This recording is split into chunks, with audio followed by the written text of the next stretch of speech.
Hello, my name is Brianna Green, and I'm very excited to be applying for the Tracking Foundation / the Steven Feinberg Scholars Scholarship Program. I am currently enrolled as a part-time graduate student at the University of North Carolina at Chapel Hill, pursuing my Master's of Social Work. I'm currently a part-time student, but the way that the program is set up, the first 2 years, I take classes on campus part-time, and then next year, for my third and final year, I will be enrolled as a full-time student. My professional goals are to ultimately become a therapist on a college campus.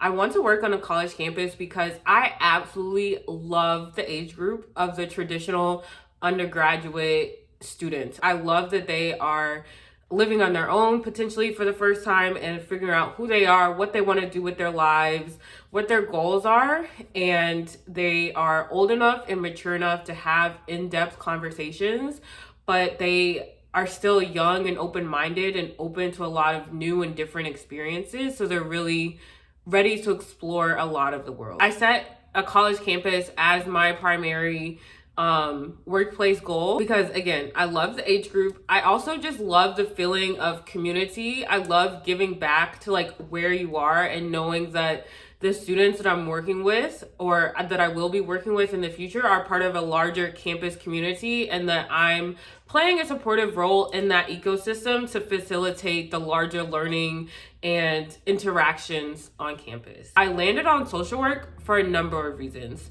The first and most important reason to me personally is important to me to get a degree that had a social justice lens and a social justice framing.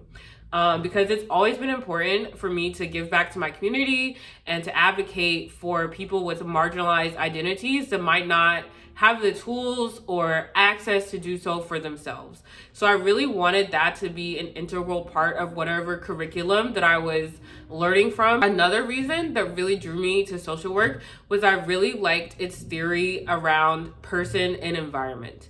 In social work, this says that while we do look at a client or a family system or a couple or whoever we're serving at that time, we do look at them as an individual and say, okay, what might your diagnoses be? What mental health issues are you bringing to the table? Like, what do you want to work on in your therapeutic journey, right? But also it's important to look at the bigger picture because a lot of client's progress and work actually happens outside of the therapy room with factors that we as a therapist cannot control. So it's really important for me to understand those and understand how those might be working in my clients' lives. Thank you so much for taking this time to watch this video and consider my application for this scholarship.